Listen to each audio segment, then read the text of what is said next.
Hello বন্ধুরা, welcome back to Priyanka JoJo blog. তো কেমন আছো সবাই? আশা করি সবাই খুব ভালো আছো, আমিও ভালো আছি আর সবসময় ভালো থাকবে। আজকে হচ্ছে মঙ্গলবার, আমার ছুটির দিন, আর এখন 8:35 বাজছে। আমি আমার ব্লগটা শুরু করলাম। আলনার অবস্থাটা প্লিজ ইগনোর করো, কারণ এটার অবস্থা খুবই বাজে হয়ে আছে। তোমরা জানোই আমাদের এখন একটা ঘরেই থাকা, তো একটা ঘরে যেহেতু থাকা আর আরেকটা ঘর দেখো এখনও ফাঁকা, এটাতে কাজ হবে। কীরকম ছন্দ হয়ে গেল না, একটা ঘরে থাকা একটা ঘর ফাঁকা। তো এই ঘরটার কাজ কিন্তু এখনও বাকি আছে। তার মধ্যে কাজ হতে হতেই দেখো আবার মিস্ত্রি বন্ধ হয়ে থেকে গেল। তোমার এই ঘরটার যেহেতু ছাদ ঢালাই হয়েছে, তো শুকোতে প্লাস্টার হয়েছে, শুকোতে সময় লাগছে। এবার শুকোতে সময় লাগার জন্য এবার এই ঘরটা রং হবে, এই ঘর টোটালি কমপ্লিট হবে, আমরা এই ঘরে শিফট করব, তারপর ওই ঘরের কাজ হবে, তারপর ওপরের কাজ হবে। ওপরের কাজ তো তোমাদের দেখিয়েছিলাম, এবার অর্ধেক কাজ হয়ে থেকে গেল। এবার কাজ করতে করতে কী বলো তো, অর্ধেক থেমে গেলেই তখনই হয়ে যায় অসুবিধা। আর কেন যে এটা হলো অর্ধেক থেমে গেল সেটা বুঝে পাচ্ছি না, কারণ কাজটা তো হচ্ছিলো একটা গতিতে, এবার একটা গতিতে হতে হতে হট করে থেমে গেল সেটা। এবার ওই থেমে গেলেই না তখন সেটা লাগে, এবার কন্টিনিউ হয়ে যাচ্ছে। এবার আমি বললাম যে যখন এই ঘরেরটা যখন হয়ে গেছে, তো এই ঘরের এবার এটার ওপরে যে ঘরটা হচ্ছে সেই ঘরের ছাদটা তো ঢালাই হয়নি, তাহলে সেই ছাদটা ঢালাই হয়ে যাক, ছাদ ঢালাই বাথরুম ওই দিকটা হয়ে যাক। তো বলছে যে না, এই ঘরটা কমপ্লিট না হলে ওটা করা যাবে না, একবারে ওটা ছাদ ঢালাই হবে।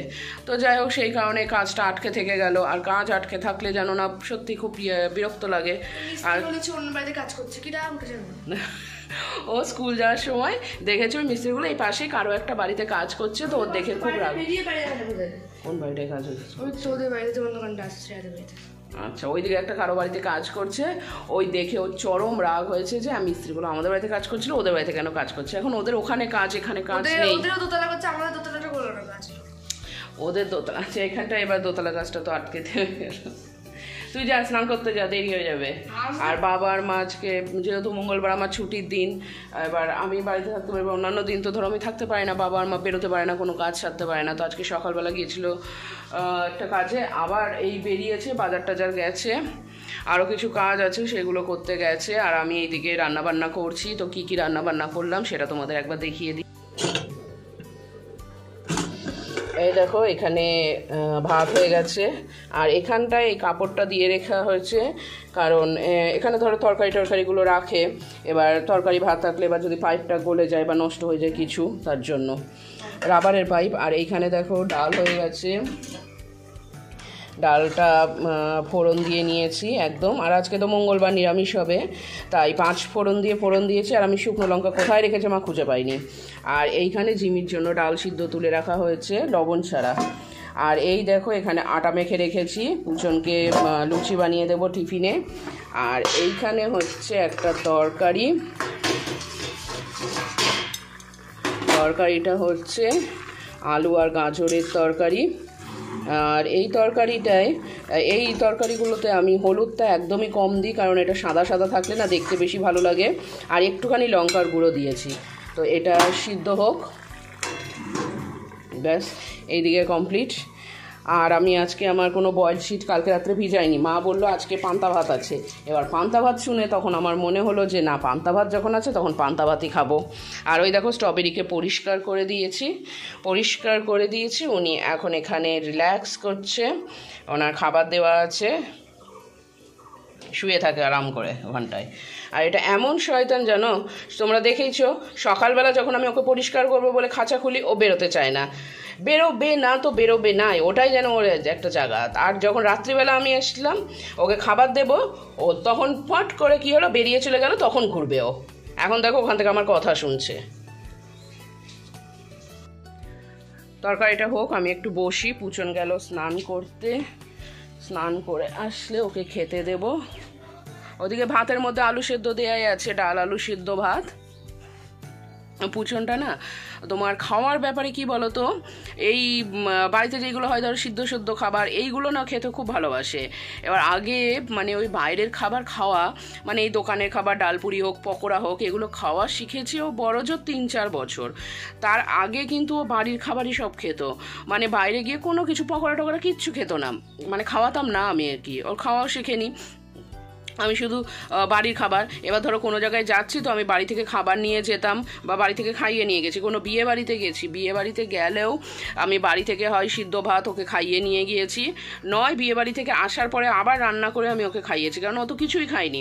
এবার কারো বাড়িতে ডাল তুই খেত না, আর আমি ওকে একটা মানে কুকারের মধ্যে চাল, ডাল, আলু সমস্ত সবজি দিয়ে সিদ্ধ করতাম, হলুদ ছাড়া, হলুদ দিলে আবার খাবে না, সিদ্ধ করে একটু ঘি দিয়ে লবণ দিয়ে মেখে খাইয়ে দিতাম, ওই খেয়ে নিত। আর তার জন্য কোনো জায়গায় কোনো অনুষ্ঠান বাড়ি হোক বা কোনো ঠাকুর দেখতে গেলাম আমাকে বাড়িতে এসে ওকে খাওয়াতে হতো। আর তারপরে যে খাওয়া শিখলো বাইরের খাবার, ওরে বাবা এখন বাইরের খাবারই বেশি ভালো লাগে, এখন বাড়ির খাবার ভালো লাগবে না। হ্যাঁ আমি যেটা খাইয়ে দেবো খেয়ে নেবে ঠিকই, করবে না, ঝামেলা করবে না। আর আমি যা রান্না করে দেবো সেটা তো ওর কাছে অলওয়েজ ফেভারিট, অলওয়েজ বেস্ট, ওটাই হয় মাম্মি রান্না করেছে মানে বেস্ট, ওটাই ভালো হবে। যাই হোক এবার একটু বসে নিই। আর হ্যাঁ আমার ভিডিওগুলোতে ভয়েস দেওয়া বাকি আছে, যেগুলো ধরো আপলোড করবো, ভয়েস টয়েসগুলো দিয়ে নিস, কাজ সেরে নিই, তারপর তোমাদের সাথে আবার কথা বলি। এই দিকে দেখো তরকারিটা পুরো কমপ্লিট, একদম পুরো মাখা মাখা হয়েছে, যেরকম পুচন পছন্দ করে আমিও পছন্দ করি, বাড়ির সবাই পছন্দ করে, মাখা মাখাই ভালোবাসে। আর এই দিকে দেখো তেল বসিয়ে দিয়েছি, তেলটা গরম হোক, আর এইদিকে আমি লুচিগুলো বেলে নেবো। আর জিমি ঘুরঘুর করছে এখানে এসে।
শোনো না, তোর তো স্কুল আছে সে সবাই জানে, তার জন্য খাওয়ানো হলো।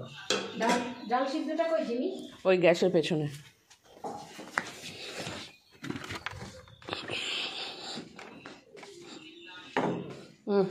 ধরো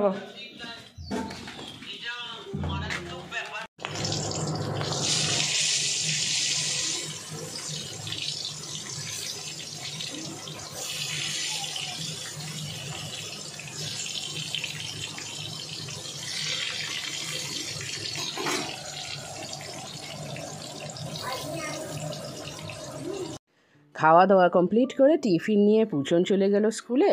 এইবার আমিও ভেতরে গিয়ে খাওয়া দাওয়া করে একটু রেস্ট নেব। আর এইদিকে মিস্ত্রি ভাইরা আসছে, মানে রং মিস্ত্রি।